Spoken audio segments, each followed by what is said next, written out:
The National Open University of Nigeria, as an institution, we have a lot of vacancies for employment at different levels. But the constraint is that of funding. So our appeal is to appeal to the government and people of Nigeria to provide the resources for us to pay the salaries to the staff that we will require to man these various study centers. Equally of importance is to continue to appeal to the agencies concerned that we grant the ability for the graduates of our law school to go to attend law school and be called to bar like it is done all over the world. Ladies and gentlemen, I want to use this opportunity to give you a little information, and of course, the people that we are gathered here for today. My graduates, of the graduating students of this year, we have a total of 10,653 candidates graduating from this convocation. Of this number, 34 are graduating from the School of Agriculture, 1,726 from the School of Arts and Social Sciences, 1,375 from the School of Education, 2,183 from the School of Health Sciences,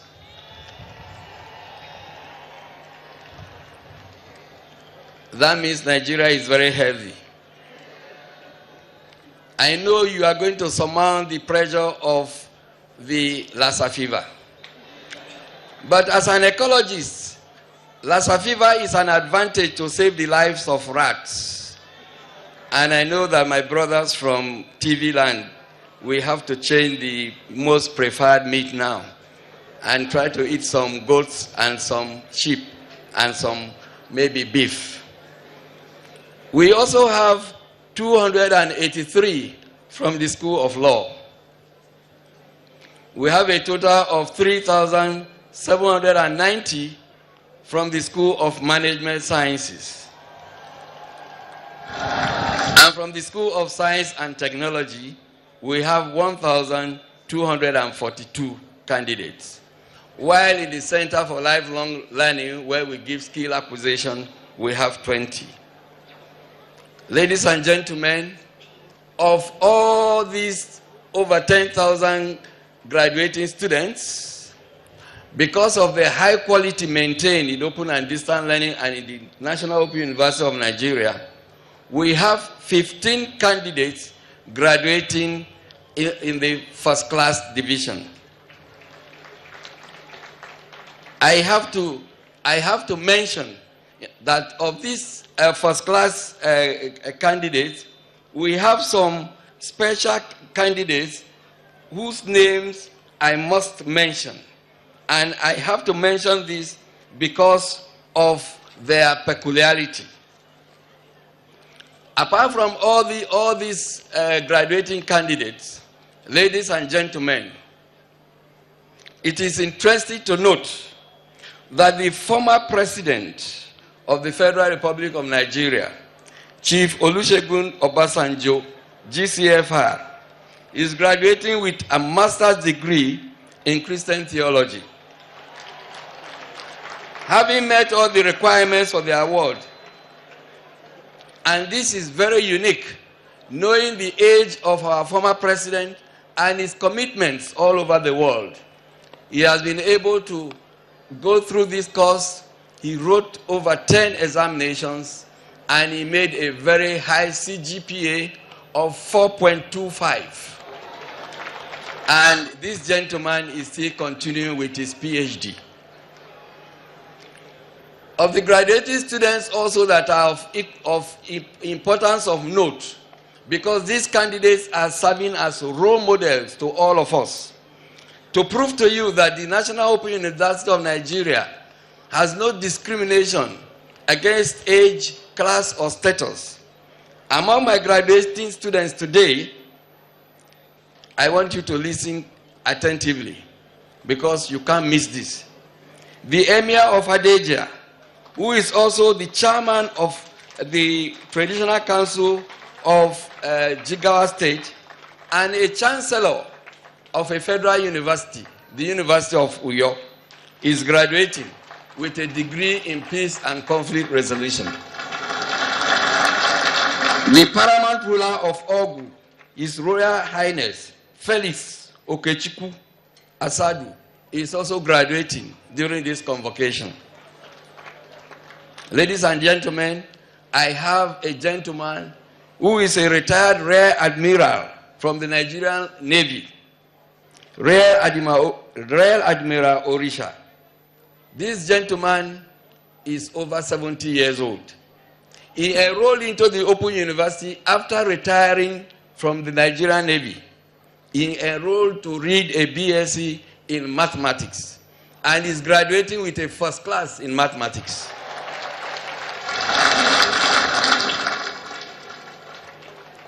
I know many of you who have been running away from the class of mathematics, and for a man who is at that age to crack his brain and get a first class in mathematics, I think is a challenge to all of us and all of you, especially the youth of Nigeria.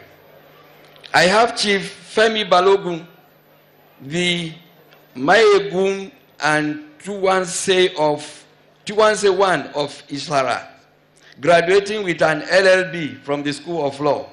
He is 78 years old.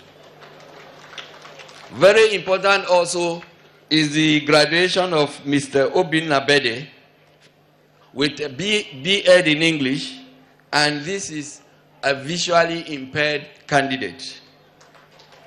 I must mention also that the best graduating student from this graduation, who is a student of environmental sciences, is Udo Ukeme Effiong, who has the highest CGPA of 4.71.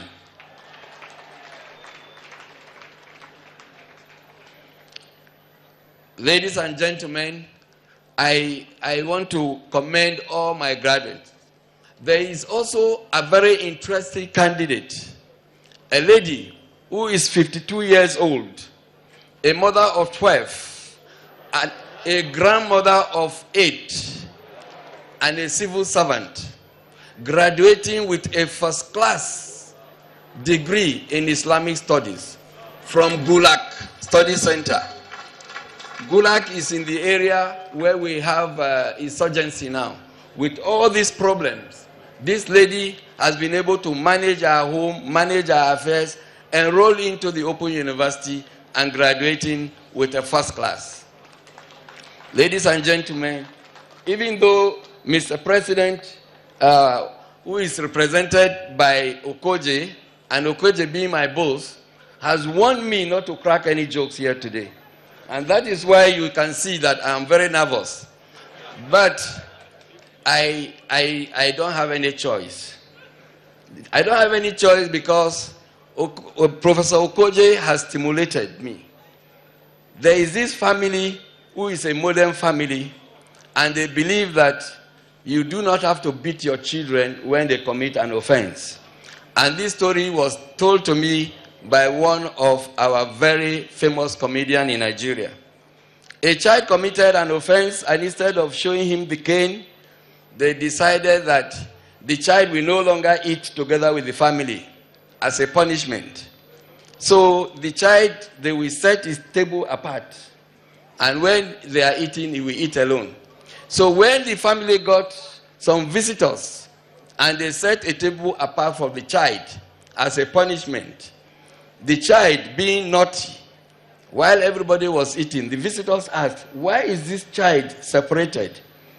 And the mother quickly said, no, there is no problem. They just have to eat in a special table. Then while they were saying a prayer, the child was listening to them. After the prayer, the child shouted his own prayer. He said, thank you, God, for setting a table before me in the presence of my enemies. And Okoje has asked me not to tell a joke. He also reminded me of a naughty boy who talks of everything he sees. And the family invited Mr. John, who had an accident, and he had a broken nose. It's very, very obvious, this nose. And while they invited Mr. John, they called the little boy. His name was Mark. Please, when Mr. John comes to this house today, don't talk about his nose. They warned him several times. Then he said, okay, I will not. They were so happy when Mr. John came, they were eating. And the boy did not say anything. But you see, in Hausa language, there is what we call santi. When you are eating and you are enjoying the food, you will be carried away. And the boy just looked up and said, Dad, what is wrong with Mr. John's nose that you said I should not talk about it? So, Professor Koje, I'm really very sorry. But I want to talk about Malama Amina, who made the first class in Islamic studies. Islamic studies is in our School of Arts and Social Science. And you know that it is easier to make first class in mathematical sciences than arts and social sciences. This woman is very, very smart. She is very smart, but to support her smartness, I have always told you, ladies and gentlemen, that whether you like it or not, women are smarter than men. That is why I decided to take my height at the level of women. Now, to conclude this story, and for you to agree with me, in a primary school class, a teacher, somebody sent me this story and I will share it with you. A teacher was asking students, boys and girls, what would you like to be? And the smartest boy got up and said, I would like to be a businessman. I want to be a businessman richer than Dangote, and I want to travel all over the world. I want to marry a nice and beautiful lady. I will always take her to Dubai for shopping. We will always go to Honolulu for holiday. We will go to all over the world. I will buy a private jet. Above all, I will get cooks and servants and buy the best jewelry for my wife. Then the class teacher now turned to Mary. Mary, what would you like to be? And the boy who was making this remark was Musa. All Mary said was, I would like to be Musa's wife. So you see, men, you can never be smarter.